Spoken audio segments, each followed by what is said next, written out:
Hello, and welcome to the Jabil fourth quarter and fiscal year 2023 earnings call webcast and investor briefing. If anyone should require operator assistance, please press star zero on your telephone keypad. A question and answer session will follow the formal presentation.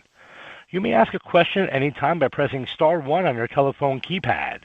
As a reminder, this conference is being recorded. It's now my pleasure to turn the call over to Adam Berry, Vice President, Investor Relations. Adam, please go ahead.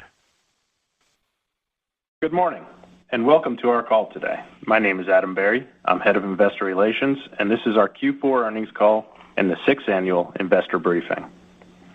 Joining me on today's call are Chief Executive Officer Kenny Wilson, EVP of Global Business Units Fred McCoy, and Chief Financial Officer Mike Dastoor.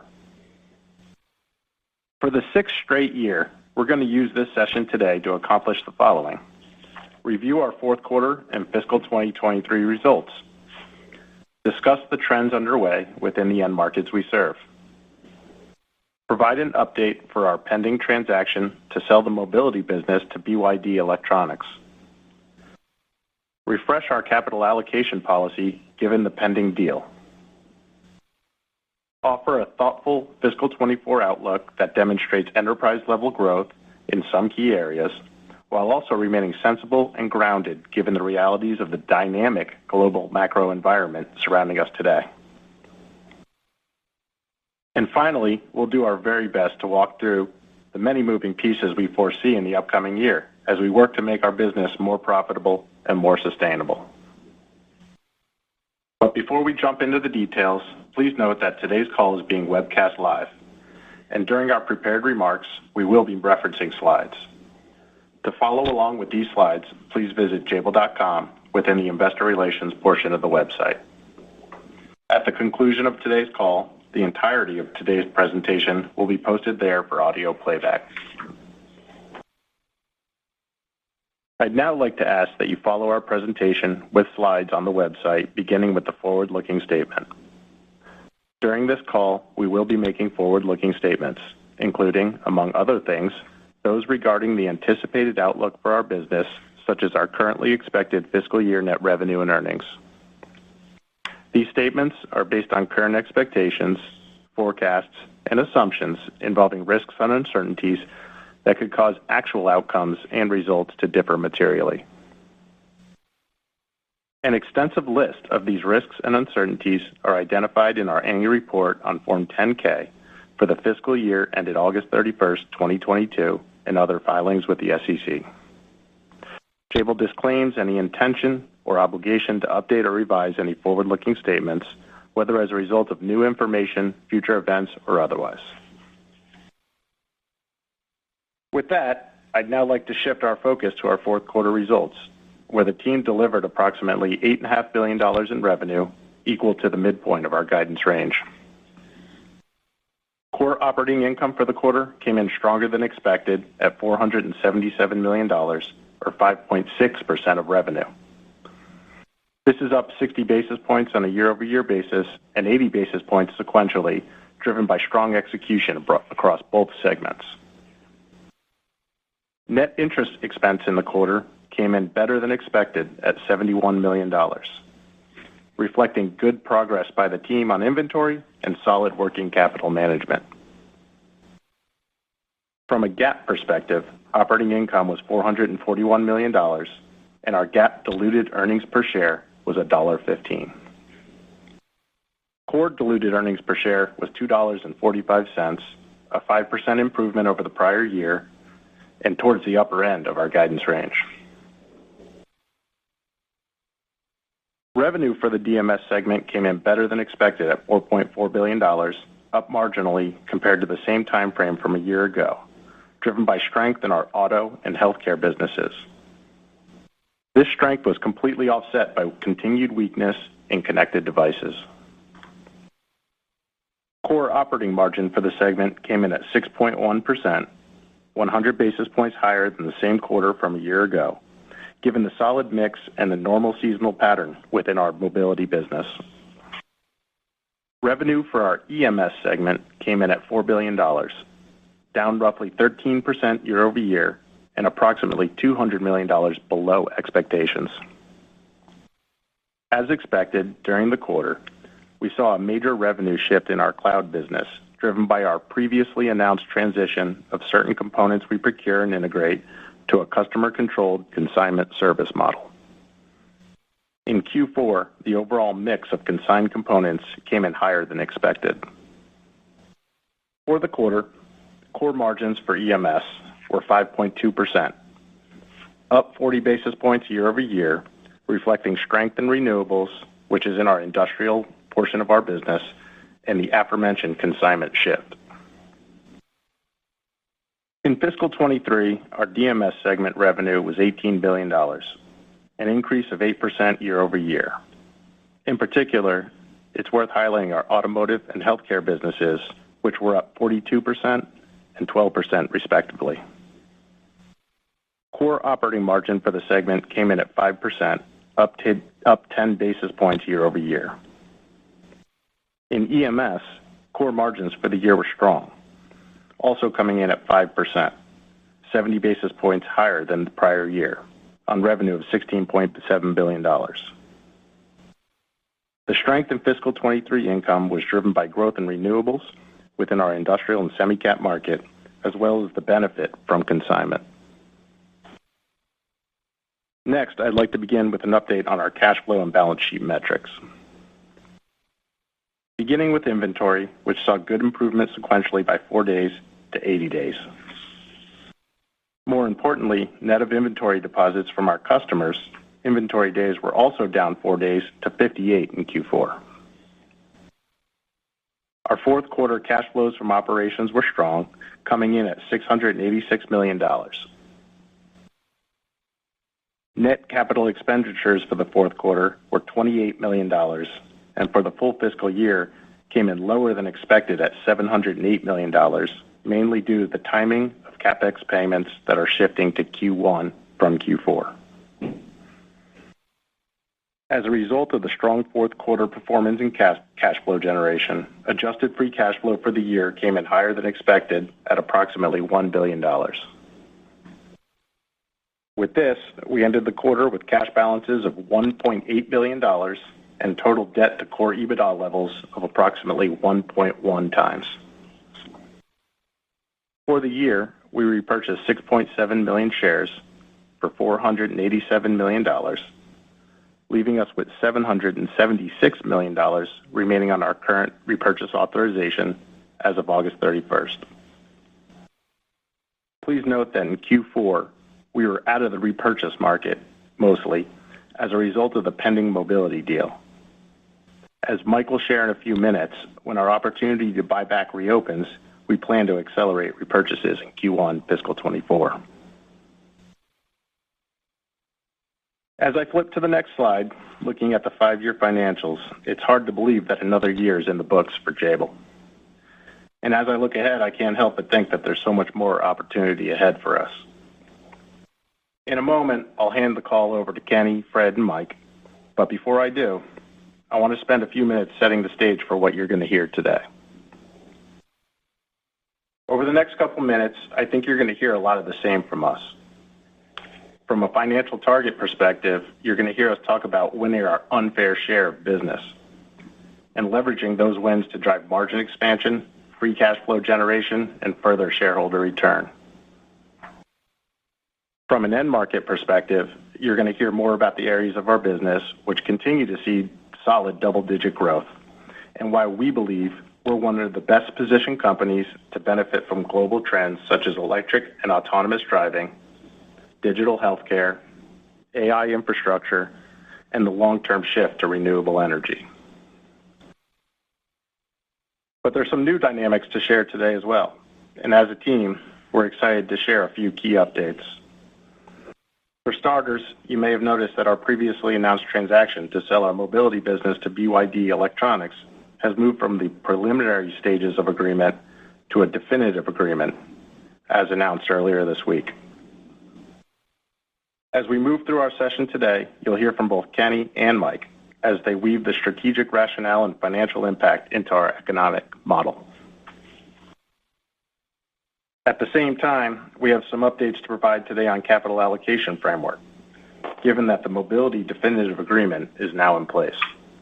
And then given that fiscal 24 will be transitional for Jabil in terms of closing the mobility transaction and the subsequent planned accelerated buybacks, Mike will offer a viewpoint of fiscal 25, including the full impact of both initiatives. So with that, I'll now hand it over to Kenny. Thanks, Adam. Good morning. Thanks for joining us today. As Adam highlighted, fiscal year 23 was another strong year, and I'm pleased with the progress we've made relative to our financial objectives. Every day at Jabil, we strive to do the right thing. It is how we are wired. So it's heartening when looking at our end-of-year report card to see that we are making progress on all fronts. Most satisfying for me is the resilience of our model, where despite end market choppiness, we posted very impressive year-on-year growth in core margins, up 40 basis points to 5%, earnings up 12%, and EPS up 13%, while also driving in excess of $1 billion in free cash flows. This time of year also sees us complete our annual strategic planning process, and it is reassuring to note that, similar to last year, we reconfirmed our focus on investing in key areas of our business, including electric vehicles and autonomous driving, AI cloud solutions, renewable energy, and healthcare. All of this sets a firm foundation for fiscal year 24 and beyond, and is a testament to our customer-centric model, which is both robust and adaptable to changes in end market. The next slide shows how these characteristics have shaped the last 10 years, and seen in this context, fiscal 23 was just another step in the journey. If I was looking for one word to summarize activities highlighted, it would be intentionality.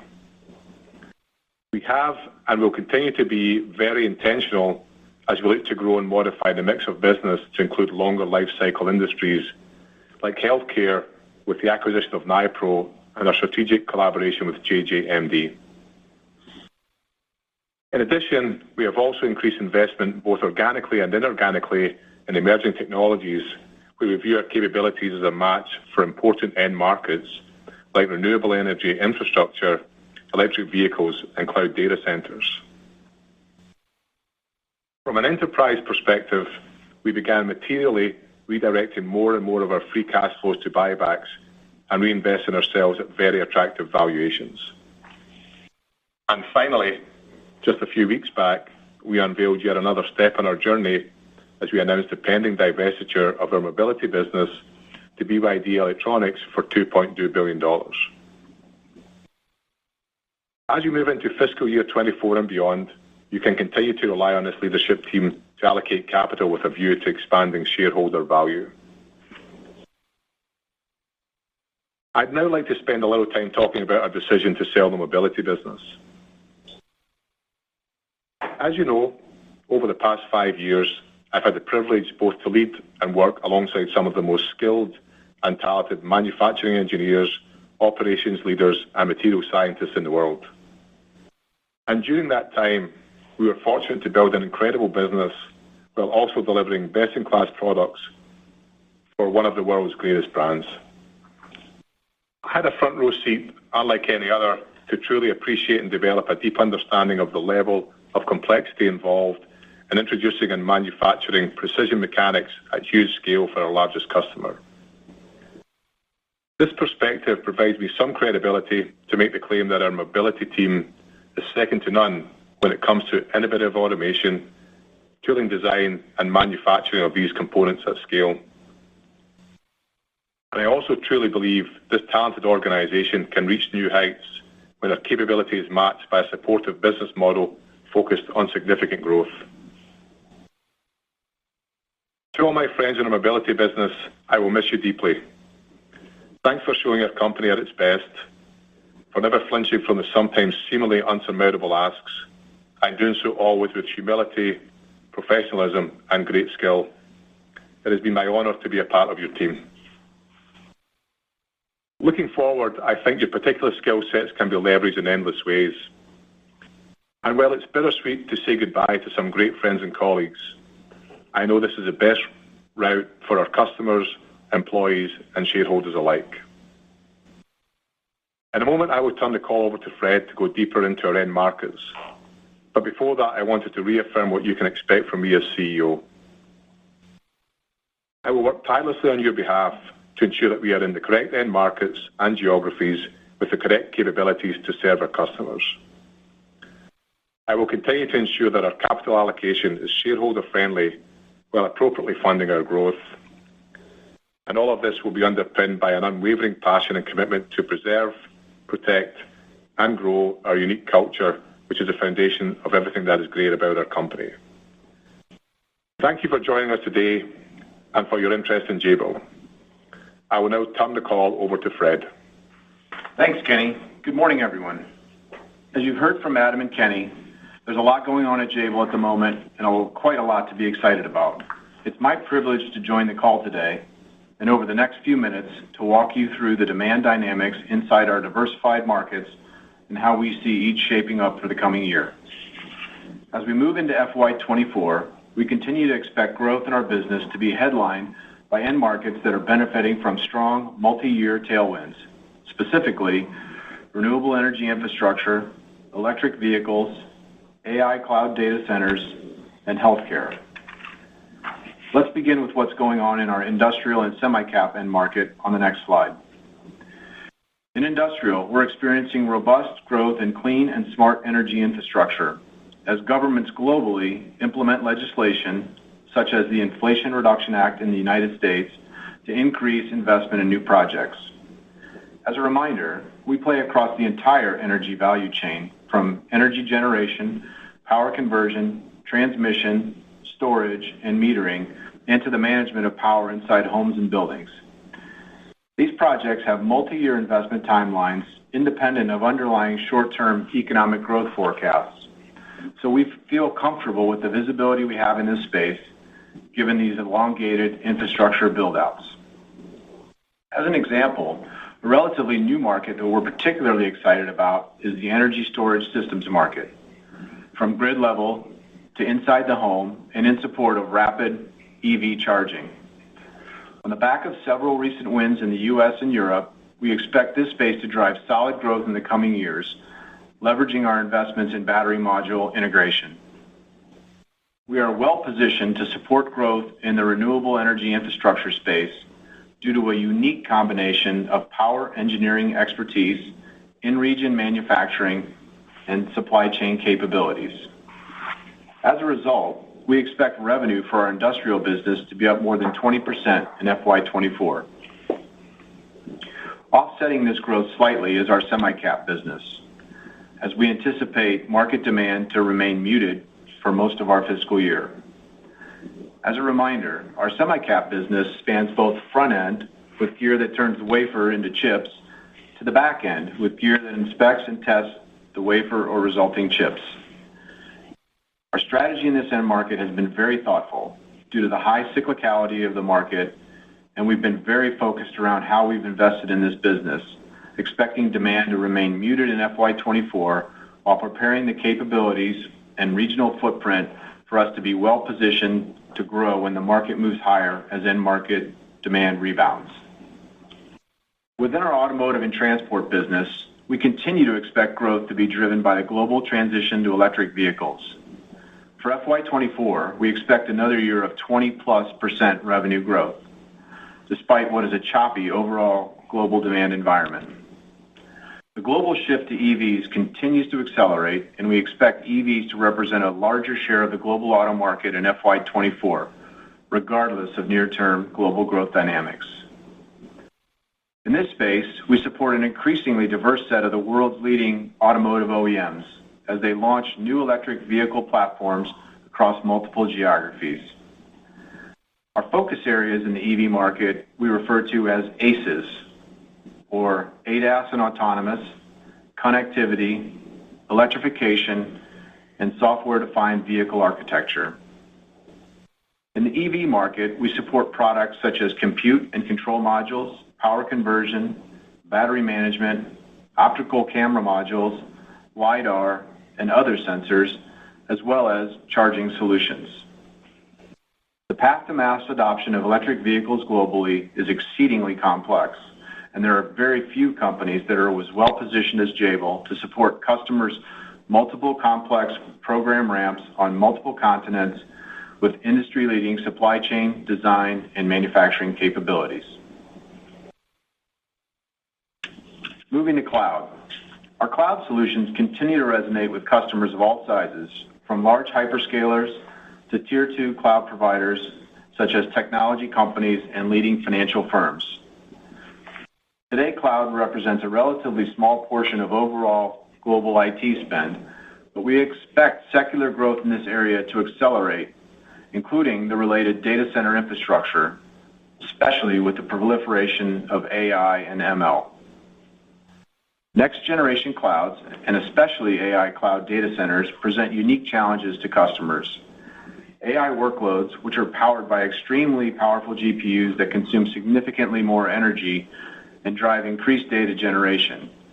This creates three challenges: insufficient power supply on the grid to support expanded data center needs, heat generation that surpasses the capabilities of air-cooled data centers, and enhanced data interconnections between racks to support increased data inside the data center.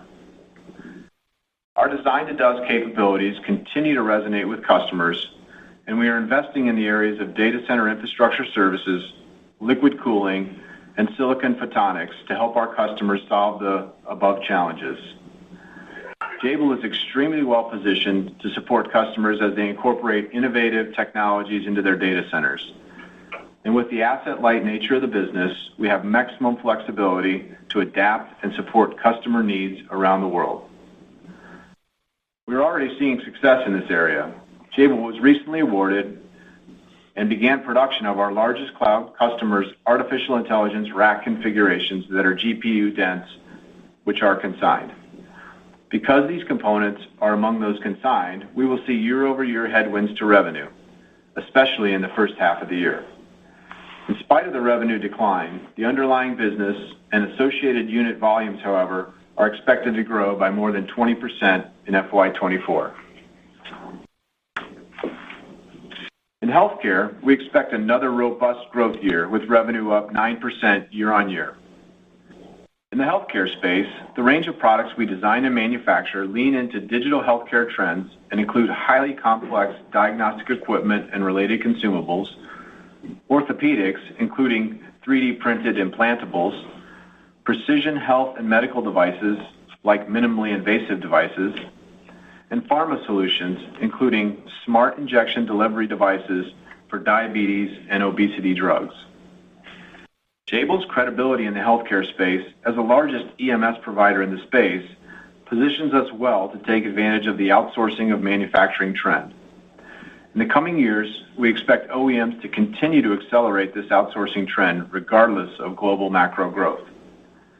A recession-resistant end market with long product life cycles and accretive margins and stable cash flows is why healthcare continues to be such a critical component of our diversified portfolio. Within digital print and retail, we are seeing slower demand in legacy print and point-of-sale markets. This is being offset by growth in warehouse and retail automation markets, as we have a number of key wins that will be ramping in the back half of the fiscal year. These wins leverage unique capabilities in 3D printing of production components, robotics, engineering software and integration, and complex manufacturing automation. Our recent success shows we are well positioned in these end markets to help our customers bring next-generation automation technologies to market. Within our networking and storage end markets, we continue our ongoing efforts to optimize our portfolio as we prioritize margins and cash flows. We also expect overall market demand to be muted this year. Longer term, however, we anticipate growth coming from new programs in development for advanced optical networking for high-performance data center interconnect that will support growth in cloud and AI data center applications. And finally, within our connected devices business, demand remains soft, reflective of weakness in consumer goods spending. We expect another year of market contraction. Team and set of capabilities to deliver for our customers. With that, let's turn to the next slide. We heard Fred take us through each of our end markets and how we plan to optimize this portfolio even further. We continue to benefit from multiple long-term secular growth end markets such as electric vehicles, healthcare, renewables, and AI-driven cloud data centers.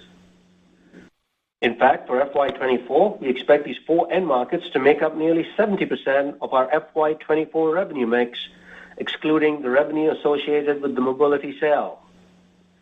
Upon closing the mobility transaction, we no longer anticipate having any customer that represents 10% or more of revenue. The long-term viability of these end markets continues to give me a high level of confidence as we navigate a range of economic scenarios while expanding margins and free cash flows. Next slide. FY24 is a pivotal year in our journey. After considering a range of scenarios with differing outcomes associated with the timing of the mobility transaction close, we thought it might be helpful to provide a time-based range for FY24 results, including our mobility business, until the transaction close date, and highlight the FY25 outlook excluding mobility and after considering the full impact of accelerated share repurchases. But before I do that, I'd like to walk you through some assumptions we have used, most of which we have already discussed on this call. For FY24, we assume economic conditions remain challenged for the consumer, which we have reflected in our consumer-related end markets guidance. In the coming year, we continue to optimize our end market portfolio in networking and storage. As Fred mentioned earlier, we began production of our largest cloud customers' artificial intelligence rack configurations. These racks are GPU dense and are among the components that have transitioned to a customer-controlled consignment service model, which has effectively doubled the consignment percentage from a year ago. While volumes are expected to grow by more than 20%, we expect the shift to result in lower revenue as compared to last year of approximately $500 million in Q1 and approximately $200 million in Q2. Within our mobility business in Q1, we expect the change in work content associated with new products to impact year-over-year revenue growth by approximately $300 to $400 million. And finally, we anticipate the mobility transaction to close sometime during Q2 of FY24. The exact date of the close will drive where we land on the time-based range. With that, let's turn to the next slide for our first quarter guidance. For Q1, we expect total company revenue to be in the range of $8.4 billion to $9 billion. At the midpoint, this anticipates DMS and EMS revenue to be $5.1 billion and $3.6 billion, respectively. Core operating income is estimated to be in the range of $474 million to $534 million. GAAP operating income is expected to be in the range of $423 million to $483 million. Core diluted earnings per share is estimated to be in the range of $2.40 to $2.80. This includes a benefit of approximately 25 cents associated with accounting impacts of assets held for sale. GAAP diluted earnings per share is expected to be in the range of $2.02 to $2.42. Net interest expense in the first quarter is estimated to be $73 million. Moving on to full year guidance, beginning on the next slide. For FY24, we expect revenue at an enterprise level to be in the range of $33 to $34 billion. As I mentioned a moment ago, we anticipate closing the transaction during Q2 of our fiscal year. Therefore, our FY24 guidance range reflects a range of potential outcomes.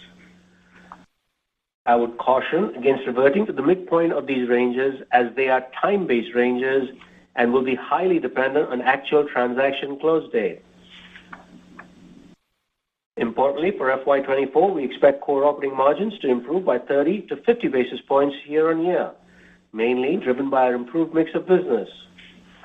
Our investments in IT and factory automation will also drive improved optimization across our footprint and are anticipated to lead to higher margins in the future. Moving to our thoughts around CapEx for FY24.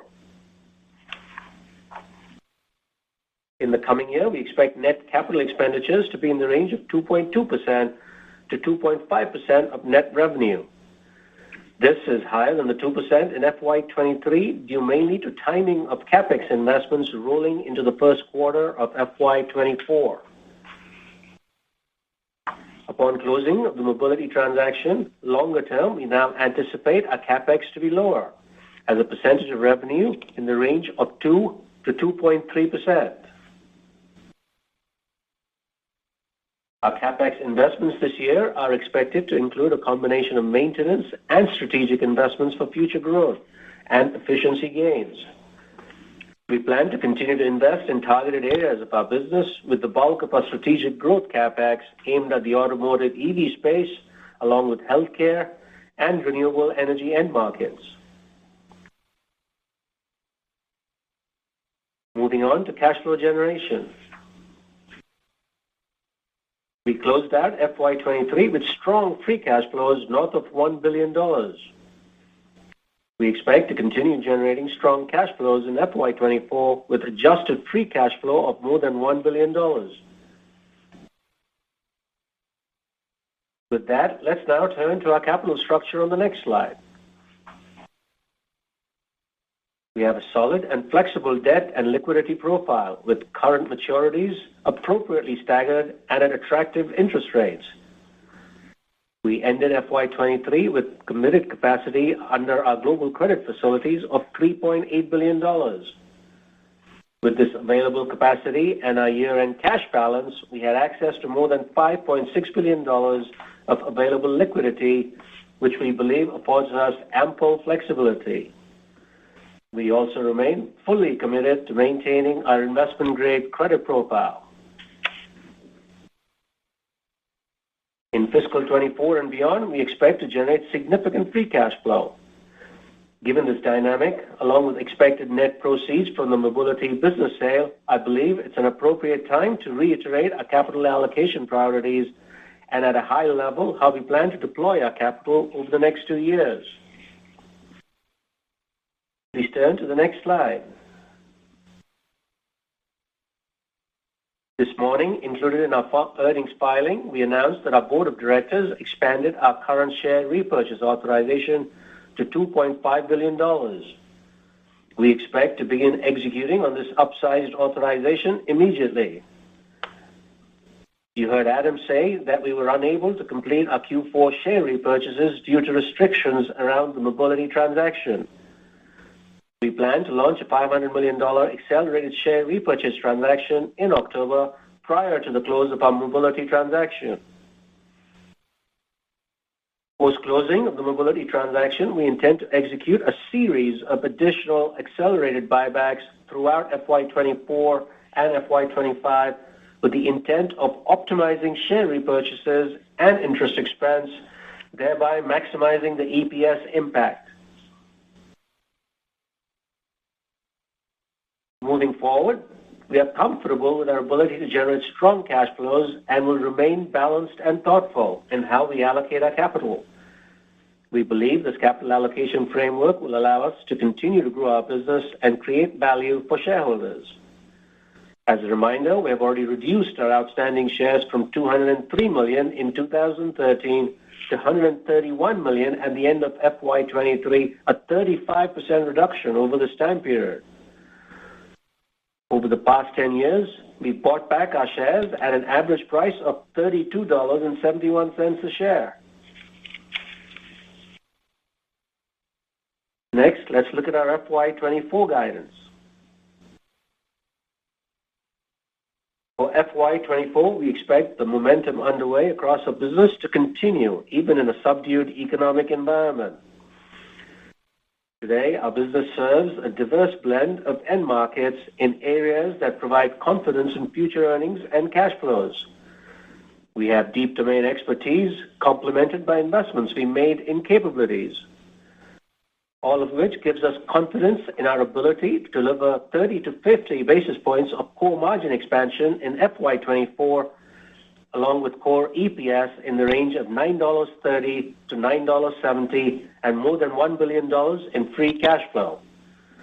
And importantly, our balanced capital allocation framework approaches aligned and focused on driving long-term value creation to shareholders. As we transition to our final slide, I thought it made sense to provide you with a view of FY25, excluding our mobility business, but including the impact of our accelerated share repurchases post-closing. We believe we're on the path to deliver core operating margins at or above 5.6% in FY25 and deliver more than $10.65 in core EPS. To deliver this, we need to only grow our revenues by a conservative 3% while continuing to execute a series of accelerated share repurchases. In my view, Jabil is well positioned to navigate the current economic environment, evidenced by our performance over the past several years. We are not only well diversified, but also markedly more resilient than we were several years ago due to our intentional efforts to invest and align our resources with areas in key end markets that are undergoing multi-year secular growth. All of which gives me confidence as we march towards 6% core operating margins in the future. Thank you for your time today and for joining us this morning. I'll now turn the call over to Adam. Thanks, Mike. As we talked about at the outset of the call, there's a lot to be excited about here at Jabil. And we've given you a forecast for fiscal 24, which we believe will be a bit transitional, and fiscal 25, which we believe will be a bit more normalized and will include the full impact of the share repurchases from both our previous program as well as the portion from the mobility deal. There's a lot to be excited about here at Jabil, and we're ready to get into your Q&A. Operator? Thank you. We'll now be conducting a question and answer session. If you'd like to be placed into question queue, please press star 1 on your telephone keypad. A confirmation tone will indicate your line is in the question queue. You may press star 2 if you'd like to remove your question from the queue. For participants using speaker equipment, it may be necessary to pick up your handset before pressing star 1. One moment, please, while we poll for questions. Our first question is coming from Ruplu Bhattacharya from Bank of America. Your line is now live. Hi, thanks for taking my questions, and congrats on the strong results and the very strong guidance. In fact, your margin guidance is significantly higher than we had expected. You're guiding for 60 basis points of improvement over 2 years, and you've also talked about 6% operating margin. So can you help us dive a little bit into that? I mean, how much of this margin improvement is coming from mix shift within the portfolio? How much would you say is like for like pricing improvement? I mean, I would think that by fiscal 25, you'd had some recovery in semi-cap. Maybe there's less inflation passed through, and maybe you're taking some cost actions. So if any color you can give in terms of what are the different drivers for such a strong margin improvement? Hey, Ruplu, good morning, and thank you for the question. I mentioned in my prepared remarks that we're really intentional. We just came out of our annual review of our strategic planning, and I think you'll see in Mike's comments also that we're viewing post the mobility divestiture that 70% directly of our business is going to be in the whether it's EVs, AI, clouds, renewables, and healthcare. So if you look at that's all areas of our business that we believe are accretive from a margin perspective. And if you just roll forward what we expect our growth to be in those areas, that it really is a big chunk of that. Also, obviously, as you'd expect, as the mobility business moves out of the company, we're looking at right sizing our footprint and just aligning with the new normal for our business. So it really is, it's part of what we've been planning to do. We've been very intentional on it, and it really is just a function of as business with higher margin grows and becomes a bigger part of our portfolio, that's where we get to from a margin perspective. It's not a function of us going back and trying to renegotiate higher prices with our customers. It really is a function of us adding more value in key end markets, and that's where we end up. So my other comment here would be, as you know, we are generally quite conservative. So we wouldn't be talking to you about that if we didn't think there was a high degree of likelihood that we would achieve that. Okay, thanks for all the details there, Kenny. If I can ask you on automotive, I mean, you've had very strong growth over the last couple of years. I mean, this past year you grew 40% plus, and now you're guiding another year of 20% plus. I mean, the business now is sizable, right? It's like $4.5 billion. So, I mean, do you think that this level of growth can sustain? And what drives that?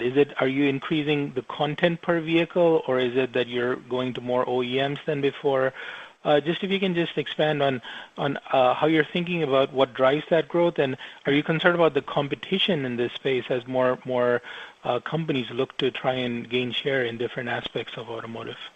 Yeah. Let me talk to that also. So I think I said previously that the automotive business is hard, and it being hard is good for us.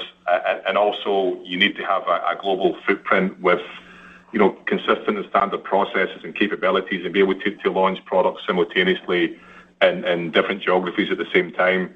There's not that many companies that can do that, and so that certainly helps us. We've been on a journey in the automotive space for quite some time. Chad Morley and his team have been driving that. We identified pretty early that electrification was going to be a huge trend, and so we doubled down on that. And obviously, as you listen to Fred talking about ACES, we were looking at software defined also. Now, so we've been thoughtfully focused on adding more of the key logos to our portfolio. And what we see is as we add more logos or more companies, that we're involved in more and more programs. And I think Mike's talked previously about how the business it's like 7-year life cycles. You're introducing them at different rates. So what we see is going forward that the products that we're incubating now are going to be revenue and margin accretive in the next 2, 3, 4, 5 years. So we're feeling quite confident about our growth. Certainly 20% we think is probably reasonable. From a competition perspective, we compete globally with really, really good companies. Competition makes us better. So we are well aware, and we're pretty paranoid about our capability and our competitors. So I would say that we don't have any real surprises and with our competitors in terms of their capability relative to ours, and we're pretty confident that what we can offer, you a U.S. domicile, but with wonderful capabilities in Asia, Europe, and North America. We think that model is a winner for our customers and for Jabil. So we're feeling quite confident about our automotive growth in the short, medium, and long term. Okay, thanks for all the details. I'm going to try and sneak one more quick one in. I mean, you're guiding for strong growth in new areas that I haven't heard of before, like the energy storage side is now much stronger for you, and the data center side. So do you think you have enough footprint to support this growth over the next few years? And when I look at your CapEx guidance, it's still in that normal range of 2.2 to 2.5. So, I mean, do you think that is enough CapEx to support this new growth? So just your thoughts on the footprint and CapEx and areas of investment. Thank you so much again. Congrats on the quarter and the guide. Hey, Ruplu, this is Fred McCoy. I'll take that for you. We've announced some expansions in previous calls. We've expanded our footprint both in North America and Europe, so we feel really confident and comfortable in supporting the regional needs for those markets that you cite. We've seen some movement, as I mentioned, with some of the legislation in Europe and the U.S. driving, specific regional requirements, and we think we're well positioned to support those energy storage and energy conversion programs in those regions. And all that's within the CapEx that we guided in the call. That's just part of our normal course of business in adjusting our capacity to meet customer needs. And Ruplu, if I can just add, if you look at our CapEx historically, a few years ago, it was in the range of 3.5%. Over the years, we've taken it down to, we've always suggested a 2.5, 2.6% range. We will have the mobility transaction going through. We are working on taking this CapEx number down quite a bit. I think the normalized range, if you look at what happened in FY23, is our CapEx went down to 2%, but that was a little bit of a timing difference. So FY24, we expect CapEx to still be in the 2.3 to 2.5% range, but going forward, the 2 to 2.2%, 2.3% sounds highly doable. If you look at what we've done over the last few years, we've grown from $17 billion to $35 billion. So we've doubled our revenues, and we've always managed our CapEx through that doubling phase. It'll be the same with automotive. It'll be the same with all the other high margin secular growth end markets. We will continue to manage CapEx with a lot of discipline, and I think the number is already reflected. All expansion is reflected when we give out CapEx percentages. Great. Thank you so much. Thank you. Next question is coming from Stephen Fox from Fox Advisors. Your line is now live. Hi, good morning. A couple questions from me. First of all, I was wondering if you could dig in a little more into the cloud slide that you presented from the aspect of the growth. Mike, you mentioned 20% sort of like-for-like growth on the rack configurations, but it seems like the drivers are a couple different areas. Like, can you explain what you meant by customer diversity, and then also how investing in new technologies like liquid cooling is driving some of the growth? And along those lines, I noticed you mentioned OSAT packaging, which I think is new. Can you just sort of give us an explanation on that bullet point? And then I had a quick follow-up. Hi, Steve. Good morning. Yeah, so, we were talking about that just this morning, actually, and I think it's worth us just reaffirming, in the cloud space that we really think the model we have is outstanding. So, it's asset light, it's co-located with our customer. We also think that as our customers look to disaggregate a lot of the other parts of the data center, that it plays to our strength, and I'll get to the kind of optics and OSAT in a second. So what we find is that relationship drives effectively us sitting at the same side of the table, trying to solution how can we do things efficiently, and how can we help them grow, because they view there's going to be significant growth, especially with underpinned by AI. So what we see is we got if you take our existing cloud business and what we see that's been augmented by a real pivot to AI. From a consignment perspective, if you look at the GPUs, as Mike mentioned, that that's going to be a pass through for us because we don't add any value there. But what you find in cloud is that really just the model we have is allowing us to really go deep with our customers and grow our business there. In terms of, you mentioned about OSAT, and let me talk about that. As we discuss with our customers, and Fred mentioned in liquid cooling, the power requirements for what we're doing in data centers are become significant. Air cooling no longer works, so they're looking for a liquid cooled capability. You need to use photonics extensively, again, because of the power requirements. So, us sitting with our customers means that they ask us, can you help us in liquid cooling? Can you help us in photonics? Can you help us in pluggable transceivers, et cetera, et cetera? So that helps us as we go into our strategic planning to look at where should we be investing our dollars and capabilities to help our customers. The good thing for us, Steve, is that as we go more vertical in end markets, it simplifies our customers' lives and it makes our solutions more robust and it effectively allows us to grow our business there. So that's kind of how we see things in the cloud, and hopefully that answers your question. Yeah, no, that's very helpful. And then just as a follow-up, Mike, it sounds like what you're saying with the fiscal 25 guidance is to assume that you sort of execute on $2.5 billion of buybacks by then. And if that's the case, is there any way to sort of give us an idea of how much we should assume in buybacks or how the share count, conservatively comes down this year? I know there's a lot of timing issues there, but it seems like that's an important part of the EPS model to understand now for a little while. Absolutely, Steve. I think you're absolutely right.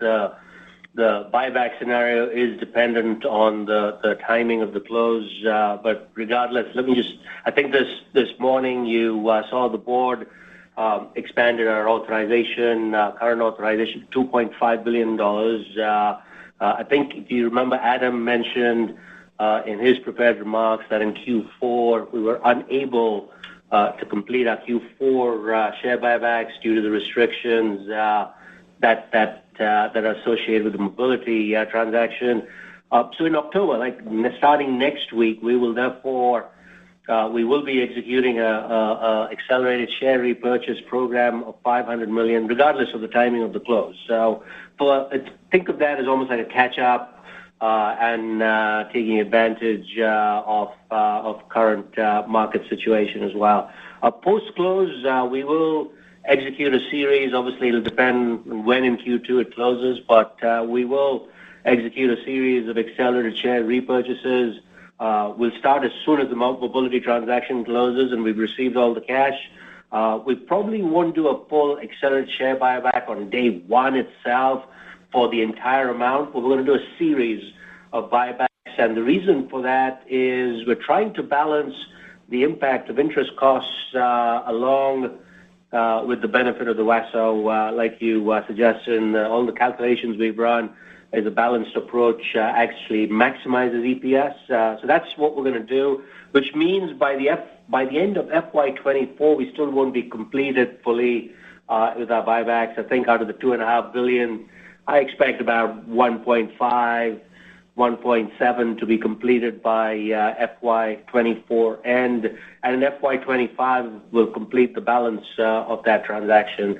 I think from a WASO perspective, I'm looking at end of 24 in the range of that 126, 128 million shares, while in 24, again, depending on how we manage it through FY25, it'll be in the 115, 118 range. Great, that's helpful. And one just quick question on all that. Should an acquisition come up, would that possibly change the goals you just laid out? Or could you do M&A and still do this amount of buyback? Thanks. No, so I think, the company, the management team, everyone feels we're highly undervalued still, and the best return that we can get is in buybacks. Having said that, if an M&A comes up, I'll just remind you our debt leverage is at a very low point. It's at like 1.1 and that gives us sufficient room to do an acquisition if needed from debt, if the financials work out and it's capability driven, it's all in the right end markets, etc. So it'll be based off of our debt structure. So I would think of the buybacks as we're definitely going to go and do that, and any M&A will be on top of that, and we have plenty of liquidity and plenty of leverage to do that. Great. Thank you so much. Thank you. Next question is coming from Matt Sheerin from Stifel. Your line is now live. Yes, thanks, and good morning, everyone. A couple of questions for me, if I can. One, in terms of your guidance for EMS, it looks like you're guiding networking and storage down 6%. And you also talked about, Kenny, the fact that you're disciplined, you sort of optimize your customer portfolio there. So does that guidance reflect just weakness in end markets in terms of visibility with customers, or are you disengaging with some programs that don't meet your return or profitability goals? Yeah. Hey, Stephen. It's a little bit of both in this instance. Okay. Maybe drill down a little bit in terms of what you're seeing in those markets. Yeah, I mean, just that, they're kind of some of legacy EMS type, kind of built to print type of models in some instances. And, our view there is that where we can serve, we're always looking to find where we can serve and add value. If our serve and add value becomes 100% built to print, then, probably there's people that can do that cheaper than us and can do it and allowing us to add value for other customers where we can be vertical or where we can do, just do more engineering services or whatever. So, I mean, we're not walking away from customers. It's a discussion around, look, I'm not sure it's the right fit for ourselves and for our customers. So there's a little bit of that. And then some of it is just then market softness right now. We see some softness in that market as well as in the consumer space. So we do expect that to recover. I mean, we're not walking away from the networking and storage business, just to be clear. We also see that in that area of our business that, the amount of enhanced or advanced networking that's required to support the AI data centers is significant also. So, we think longer term this business will be okay for us, but we're just seeing a little bit of softness in the short term, plus, some discussions with a couple of customers. Okay, thanks for that. And then my next question, just regarding the inventory picture, supply chain challenges that you've had, and how we should think about how that flows through the model in the next year. You had nice inventory reduction quarter on quarter. That net number is down. So are you expecting that to reduce further? And are you seeing any other supply chain issues that you've called out in previous quarters, particularly in auto and medical in terms of legacy parts? Let me try and take that, Matt. The inventory days did come down by 4 days. I think the team did an excellent job.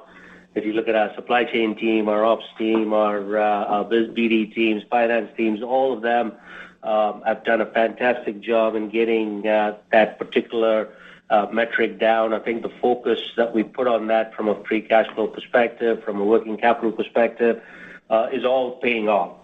Having said that, now I don't expect it to go down into the low 50s. I think that 55 to 60, I think on previous calls I mentioned, that's the range I was expecting mid to long term. It came sooner than expected, which is always a pleasant surprise. But I would expect that 55 to 60 day sort of range to be maintained. It might differ by nuances in particular quarters. It might go up a little bit, it might go down a little bit, but over the long term, I expect 55 to 60 days to be maintained. From a supply chain perspective, yes, supply chain constraints are coming down. However, I think like you mentioned, the automotive and healthcare pieces, there still are some shortages going on there. Maybe not at the same level that they were at 3 to 6 months ago, but we're still seeing some issues in those end markets, all because of the legacy chips, like you said as well. So something we're watching, and when that starts coming down and normalizing, we'll get to the 55-ish range over a long period as well. Oh, okay, thank you. And just lastly, on the interest expense line, which you're guiding $73 million, what should we think about the full year, particularly with your excess cash in terms of bringing down your short-term borrowings? Is there a number that we should model for the year? Oh yeah, the excess cash has been built into our forecast. I think the number I'd say for FY24 would be in the range of $290 to $300 million. Again, we're being conservative there. If interest rates continue to go up, we don't have a crystal ball around that, but it's mainly a variable rate, which is higher right now because of everything that's going on in the market. So conservatively, I'd model $290 to $300 million, Matt. Okay. All right. Thank you very much. Thank you. Next question is coming from Mark Delaney from Goldman Sachs. Your line is now live. Yes, good morning. Thank you very much for taking my questions. First on mobility, by exiting that business, do you think it can allow Jabil to better pursue some of these other end markets? And if so, maybe give us a little bit more details as you think about things like management time, perhaps feeling less constrained by customer diversification considerations or having more capital to invest. Yeah. Hey, thanks for the question. So, Mark, So firstly, I mentioned in my prepared remarks about the mobility and the mobility team, and I just like to call out again our gratitude as an organisation for the work that they've done, which has been outstanding. I also think it would be remiss of me not to call. We're right in the middle of the transition right now, and the collaboration between our team and the BYD team is absolutely outstanding. So we're really pleased about how that's going. Yeah, in terms of the business, for sure, what we've been looking at here is, and the way we try and focus our growth is, where can we add most value for our customer, and looking at the world through the eyes of our customer, and that's why you'll see, when we look at the end markets that we're focused on, we think it's end markets where the range of capabilities that we have in our company and the global presence that we have can really help our customers grow and develop. So yeah, we'll be focusing much more on automotive, healthcare, just the renewables that we've mentioned previously. So for sure, and AI and cloud, for sure, that's going to give us the opportunity to do that. From a use of capital perspective, it helps us here also. So yeah, and certainly from a management bandwidth, it's going to free up some of our time to go double down in these secular, strong secular growth areas.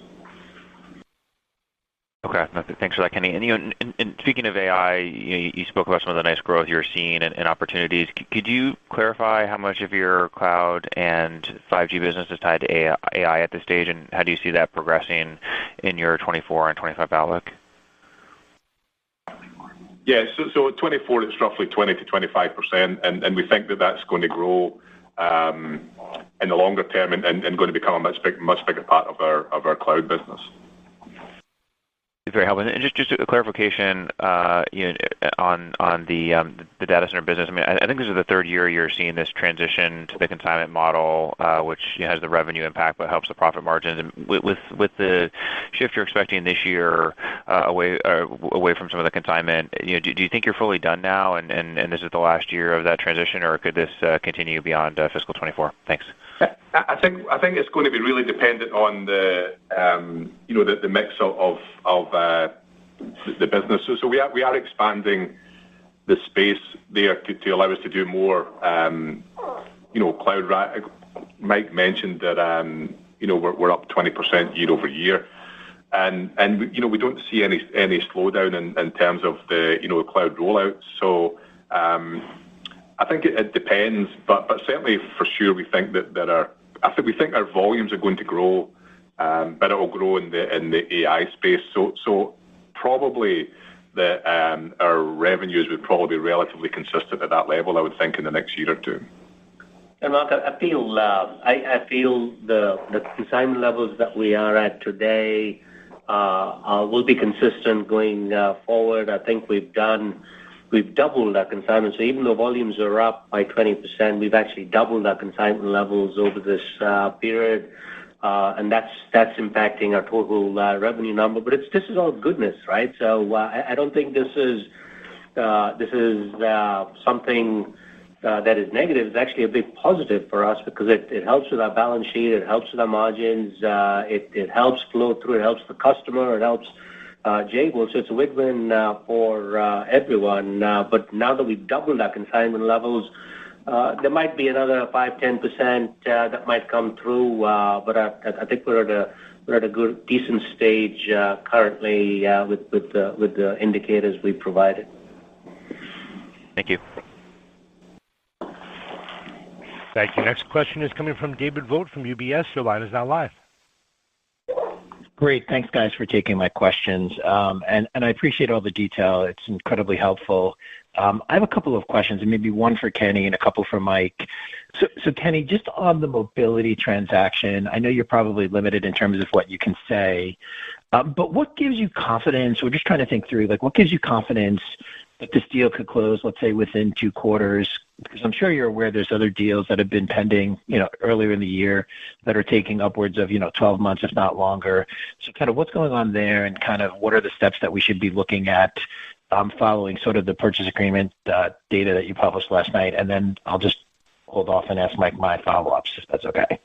Yeah. We thanks for the question, David. So yeah, we are really, really deep in this right now.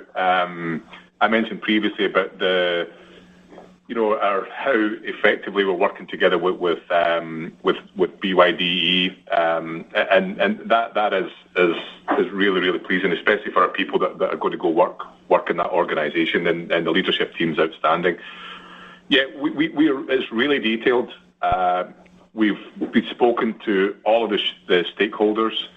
We think we've got a really good plan, detailed plan, and we're very, very confident that we'll close this in the timeline that we covered in our prepared remarks. We're actually focused on trying to close it as soon as possible, obviously. If we could do that in this calendar year, would be wonderful. But with BYD's support in Asia and our support in North America, we think that we're very confident that it's going to be closed in the timeline that we mentioned. Great. And then maybe for Mike, I appreciate the color on the margins and the mix shift embedded in sort of the outlook for fiscal 24. But can you kind of touch on 1Q to start? It looks like at the high end, operating margins are, closing in on 6%.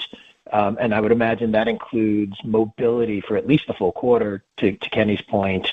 But when we look at the full year of 24, I would imagine the base case in the projections are mobility exiting the business, by the end of, let's say, fiscal 2Q, and margins kind of, trend lower in, I would imagine, 2Q in the back half of the year. So kind of what's going on in the first quarter? I know mix, you mentioned earlier, it's a faster growing businesses helps margins in the full year, but specifically in 1Q, why are margins so strong, and what does that imply for mobility margins? And then maybe just as a quick follow-up, I'll give them to you both at the same time. I think you made a comment that, your fiscal 25 outlook only contemplates growth of about 3%. I would assume that's based off of a 24 number that is pro forma excluding mobility. Is that maybe the right way to think about it? And I'll just stop there. Yeah, and Dave, let me answer your second question first. The answer is yes. It excludes mobility. So when we're looking forward to FY25, the 3% growth is on the non-mobility piece. As it relates to Q1 margin, there's a couple of dynamics going on. We talked about consignment on the cloud. That has a little bit of an impact for margins in Q1 and for all of FY24 as well. Our mix continues to shift into the higher mix end markets, the higher margin end markets. So there is a shift taking place there, which is working for us. I think I highlighted, and Kenny talked about it as well. 70% of our non-mobility business now is going to be in those 4 end markets. There's no major change in the mobility piece other than some. I think I called out a couple of pieces. I called out the consignment piece, and I called out a shift of work content, which is more bill of material driven rather than anything else. There's no manufacturing change at all, and the value add that we provide is still the same, but it was just a bill of material moving upstream rather than through us. So that has a little bit of a positive impact on margin. And then last but not least, we signed a preliminary agreement on 27th of August. On the 27th of August, it triggered an asset held for sale sort of accounting treatment under U.S. GAAP. In Q4, there wasn't much of an impact at all. There was zero impact on the P&L. There was some tax that we had to provide for under GAAP for Q4. But in Q1, there is about a $40-50 million pickup because we're pulling out depreciation as part of this accounting treatment for assets held for sale. I called it out in my prepared remarks. I mentioned there's about a 25-cent improvement because of this. But don't forget, through the year, there'll be this sort of improvement gets offset by stranded costs that will take time to pull out towards the end of the year. But in Q1, there's quite a few dynamics moving around whereby our revenue looks lower, but it's not, because it's mainly bill of material driven, and there's some other dynamics as well. And Mike, just to clarify, so is the stranded cost and this sort of triggered gain embedded in the core non-GAAP projections, or is that just strictly in the GAAP numbers for 2024? No, the asset held for sale, the depreciation is embedded in our core. I think I mentioned that specifically when I was talking about the core EPS. There was a 25-cent impact. The stranded costs are also included in core. We've got stranded costs towards the end of the year. We'll only be able to get to restructure those in maybe Q3 or Q4, well after the transaction closes. Great. Thank you. That's helpful. I appreciate it. Thanks, guys. Thank you. Next question is coming from George Wang from Barclays. Your line is now live. Hey, guys. Thanks again for taking my question, and congrats on the quarter and the strong guide. Yeah, just ask a couple of quick questions. Firstly, can you kind of talk about share gains? Just maybe pass out kind of, what are you seeing in terms of the continued share gains, whether that's mostly from like sort of new markets or kind of existing growth markets you guys already in right now? Yeah. Hey, George, nice to talk to you. So what we're seeing is, I think that we're seeing some offset in markets right now. So if you look at the consumer, for example, or we called it network and storage that's down. So we're not losing market share there. But in the markets that we're focused on, like in automotive and healthcare and renewables, for sure, we're gaining share in those areas. So that is allowing us to offset some softness in consumer, for example, and still being able to normally grow our business. So yeah, we are seeing share gains in those targeted areas. Okay, great. And also, I kind of want to double click on the opportunities out of China, especially given the reshoring trends and maybe kind of specifically in Eastern Europe, kind of on the EV production side, and also Mexico. Would you like to call out a few other regions kind of outside of China, also in particular vertical, like that could drive incremental growth as this reshoring trend continues? Yeah. Okay. So let me just if this doesn't satisfy your question, just let me know, George. But so we have a phenomenal capability and a really robust footprint in China. We leverage a lot of capabilities across the company from our footprint there. What we do see is that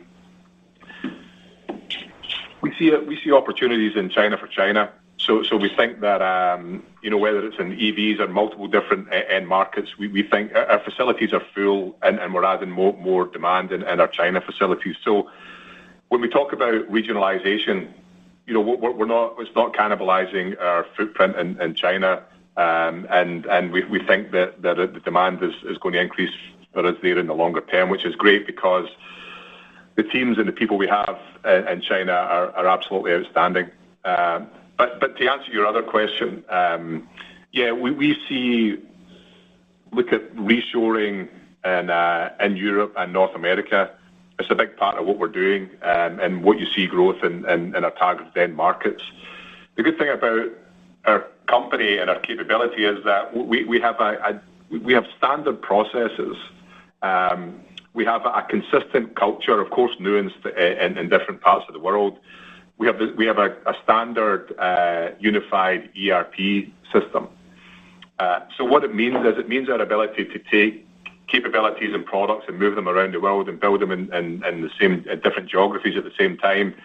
I would argue that that we're among the best in the world at that. So we see our focus is on China to support China market and also for export, but also we see leveraging those capabilities in different parts of the world is something that's going to help us grow in the longer term. So I guess in summary, the regionalization, as we call it, or reshoring, is that's a net positive for us. So we're feeling pretty confident with that in the future. Okay, great. Thank you. Congrats again. I will go back to the queue. You're welcome. Thank you. Next question is coming from Samik Chatterjee from JP Morgan. Your line is now live. Hey, thanks for the question, guys. This is Joe Cardoso on for Samik Chatterjee. Just one question for me, but maybe a two-parter. Your outlook for industrial and semi-cap encompasses a more muted forecast for your semi-cap business for 24. Within that, can you just bifurcate between what you're seeing in the front end and back end of the business and how you see those tracking through the year? And then, you talked about prepping or investing into that business for 25. Can you just dive into that a bit and touch on if there's any specific areas you're investing in, or is that more of just a broader comment relative of being prepared for that end market as it recovers? Thank you. Hi, this is Fred. I'll try to take that question for you. So, right now we're seeing a lot of uncertainty in our fiscal 24, and I think the industry's, looking at kind of the back half of calendar 24 for a rebound. So that's how we've modeled the semi-cap business for our FY 24. I think that's both front end and back end. We're seeing those challenges.